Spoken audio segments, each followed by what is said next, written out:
summertime, and the living is easy. Fish are jumping, and the cotton is high. Oh, your daddy's rich, and your ma is good looking.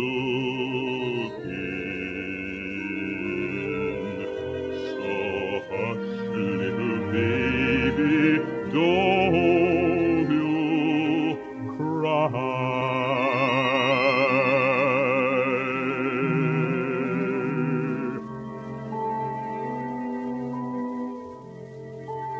One of these mornings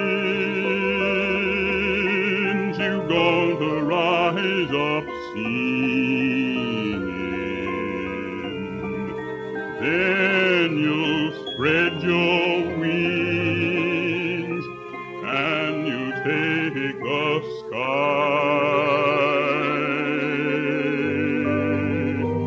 But till that morning, there's nothing can harm you. With Daddy and Mammy standing by.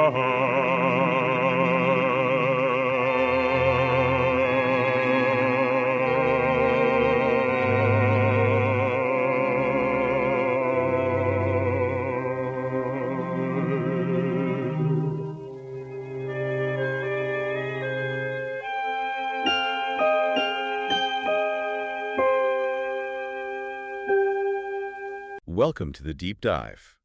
Today, we're really digging into someone truly monumental, Paul Robeson. Absolutely, a fascinating figure. Yeah, and our mission here is to kind of unpack the sheer breadth of his life, his legacy. We've got two really powerful sources to guide us. There's this really illuminating lecture by Paul von Bloom from UCLA's Bunch Center. Right, the Ralph J. Bunch Center for African American Studies. Exactly. And then there's this very moving poetic homage for Paul Robeson by Paul Anderson and some analysis that goes with it. So yeah, get ready. Robeson's story is one you really need to hear. Need to hear is spot on. What these sources really drive home is, well, Robeson wasn't just some historical footnote. He was, as von Bloom puts it, the quintessential public intellectual. Quintessential. That's a strong word. It is, and his voice should have, resonated much more widely for much longer. But his story, well, the sources talk about decades of government-instigated obscurity. Right, the whole McCarthy-era silencing.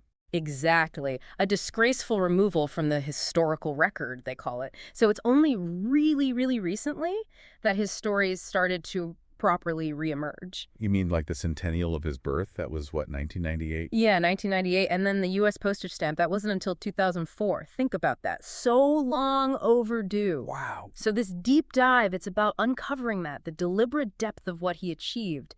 So much of it was just pushed aside, suppressed. Okay, so let's unpack this. If we want to really get Robeson, where do we start? What's the foundation? Okay. According to these sources, anyway. You've got to start right at the beginning. His father, Reverend William Drew Robeson. Okay. He was just this colossal influence. You have to remember the time you had prominent voices, Booker T. Washington, for instance. Advocating for manual training, that sort of thing. Pretty much, yeah. Kind of limited horizons for Black Americans. But Reverend Robeson, he rejected that completely. He had this absolute unwavering belief.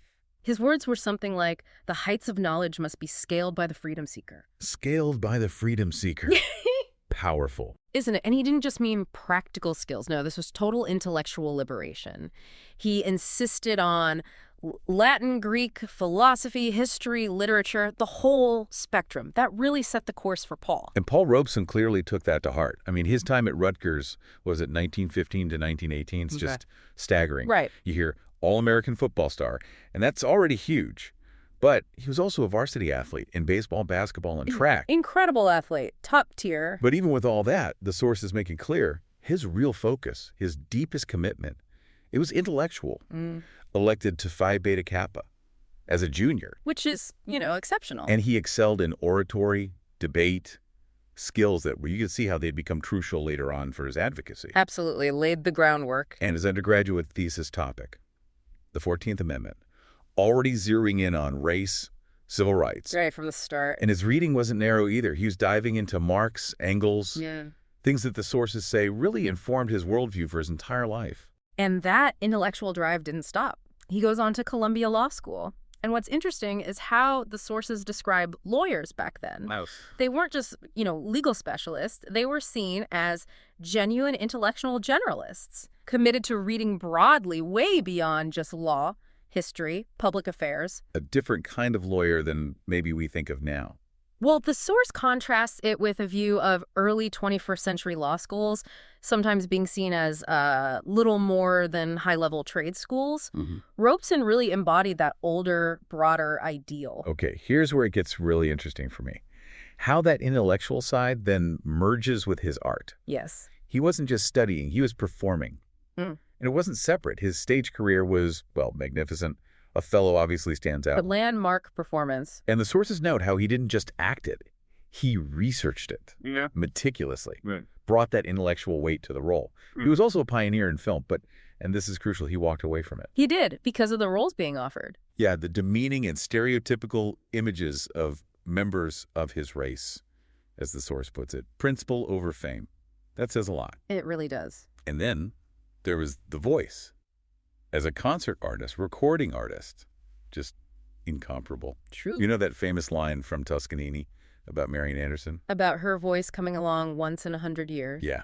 The sources say, basically, that applies just as much to Robeson. No exaggeration. And what's absolutely critical, here's something the sources really highlight, is how Robeson saw that concert stage. It wasn't just, show business for him. Act just entertain. Far from it. It was a powerful educational opportunity, a forum for social commentary and criticism. So the stage was also a classroom, in a way. Exactly. Yeah. His concerts were described as veritable musical tours of the world. Think about that. He used his language skills. Apparently, he spoke something like 20 languages. 20. Yeah. To connect the struggles of oppressed people everywhere. Welsh miners, Russian peasants, Czech freedom fighters, Irish revolutionaries. He even spoke out about Jewish people in concentration camps. So he'd sing their songs, but then explain. Yes. And he'd teach the audience about the deeper significance of African-American spirituals. They were always central to his concerts. He'd share history, personal stories from his childhood in the Black church. He turned the concert hall into this global space for learning about struggle and humanity. And you can really feel that captured in Paul Anderson's poem, For Paul Robeson. Absolutely. It specifically mentions Old Man River, right? And that legendary defiant lyric change. Instead of accepting fate. He's saying, I must keep fighting until I'm dying. Chills. Just thinking about it. It's powerful. And the poem also brings up Joe Hill. The labor ant. Became his anthem, too, in many ways. The poem really hammers home that idea of art as a weapon and his spirit of resistance and defiance. It all connects. It really does. And if you zoom out, look at the bigger picture. His decades of artistic brilliance tied to his intellectual depth. It shows this consummate commitment to intellectual breadth and depth. Meaning he didn't just stick to one thing. Not at all. Most talented people, they specialize, often quite narrowly. But Robeson, he pushed for excellence in multiple fields, theater, film, music. And underpinning it all was this massive knowledge base. It made him, and the sources use this term, a Renaissance person of the very highest order. Like Leonardo da Vinci, Goethe, Benjamin Franklin. Those are the comparisons being made. Those are the comparisons the source makes, yes. It contrasts him with what it calls the more limited stature and impact of most contemporary academic intellectuals who often stay within their own, narrow disciplinary lanes. That's a pretty bold claim, comparing him to Da Vinci. But in our world where specialization is like everything, Sure. Did this multi-talented approach cause problems for him, or was that the source of his unique power? It really seems like the latter. The sources suggest it was the synergy between these fields that gave him his power. The discipline from athletics, feeding the intellect fueling the art empowering the activism. It all worked together. So he refused to be boxed in. Exactly. Pushing relentlessly wherever his curiosity led. That boundary pushing is the point, maybe. Maybe profound impact doesn't come from narrowing down, but from refusing to be confined.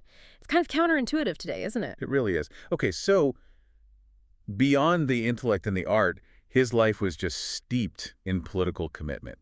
Where did that come from, primarily? The sources are absolutely clear on this. The deepest root of his politics was always his identification as an African American living in a racist society.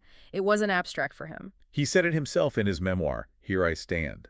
Something like, I am a Negro. The house I live in is in Harlem, at home among my people. Exactly. Deeply personal. And his activism. It was so impactful, often way ahead of its time. Like challenging baseball's color line. Yeah, 1943, leading a delegation to Commissioner Landis. That definitely helped pave the way for Jackie Robinson a few years later. And confronting President Truman about lynching. In 1946, yeah, demanding the White House step in. And his speeches at rallies, always pushing for an end to Jim Crow, for fair employment practices, federal action against lynching. The poem nails it, his stand against the howls of injustice. So this connects to the bigger picture of the civil rights movement, right? Mm-hmm. How do the sources place him in that long history? That's a really important point the sources make. They argue the movement didn't just start in the 50s or 60s. It began when the first African woman, man, or child resisted captivity. Wow. So it reframes the whole timeline. It does. And it means Robeson's work isn't isolated. It connects back to Frederick Douglass, Ida B. Wells, Du Bois, and forward to King, Fannie Lou Hamer, Malcolm X. He's this vital link. A continuous thread. Exactly. A thread carrying intellectual weight and this crucial global perspective that really enriched the whole struggle. And that global view wasn't just theoretical for him, was it? Pan-Africanism, anti-colonialism. Oh, absolutely central. He relentlessly opposed colonial domination. He saw the direct link between issues facing African Americans and the African motherland. He actually studied African languages. History. Yes, and while in London, he was socializing with future leaders like Kwame Nkrumah, Jomo Kenyatta. He was a leader in the Council on African Affairs. He was sounding the alarm about South Africa way before it became a mainstream cause, truly global thinking. And then there's his connection to the labor movement. Vigorous support, marching on picket lines, backing the CIO, the UAW. The source mentions him supporting UAW members against Henry Ford in Detroit. That must have been risky. Extremely risky, 1941. But he believed deeply that black and white workers must be united in their common struggle. He pushed for the labor movement itself to show strong civil rights leadership. And he used his music there too, right? Singing Joe Hill. Made it a staple worldwide. Earl Robinson's song about the martyred IWWW organizer. Robeson turned it into this global anthem for workers' rights. Art as a weapon, again. Okay, we have to talk about the most controversial part. His politics regarding the Soviet Union, socialism, peace advocacy. Yeah, unavoidable and deeply intertwined. His radicalization, the sources say, really took hold in the 1930s. Partly because of how he was treated there versus at home. That seems to be a big factor. The positive reception in the Soviet Union, the dignity he felt there, contrasted so sharply with the racism he faced constantly in America, plus his fierce opposition to Nazism, Hitler's persecution of Jews. That led him to support the Loyalists of the Spanish Civil War. Yes, 1936 to 39. He even went to Spain in 38, sang for the troops on the front lines. But these views, especially his pro-Soviet stance and calls for peace with them, they had huge consequences after the war. Massive. Disgraceful post-war blacklisting, the source calls it. The U.S. government revoked his passport for years. So he couldn't travel, couldn't perform internationally? Exactly. Cut off his income, his global stage, his visibility. Just tried to silence him. And the poem for Paul Robeson, it touches on this persecution too. It does. Specifically mentions him defying McCarthy, how he stood up to McCarthy by taking the Fifth before HUAC in 1956. House Un-American Activities Committee. A brave thing to do then. Incredibly brave. And the poem also references the Canadian border concert, the Peace Arch concerts. That's where, because he couldn't leave the U.S. People came to the border to hear him. 35,000 came for your voice, the poem says. Canadians on one side, Americans on the other.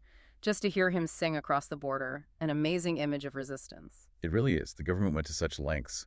Now, the sources seem to present his pro-Soviet stance with some nuance, acknowledging flaws. But how did that complexity get so flattened out in the public eye back then, leading to such harsh consequences? That's the tragedy of the Cold War climate, isn't it? The sources do acknowledge his flawed silence about Stalinist oppression, the appalling record of terror. They don't shy away from that. But they also explain his perspective. Yes.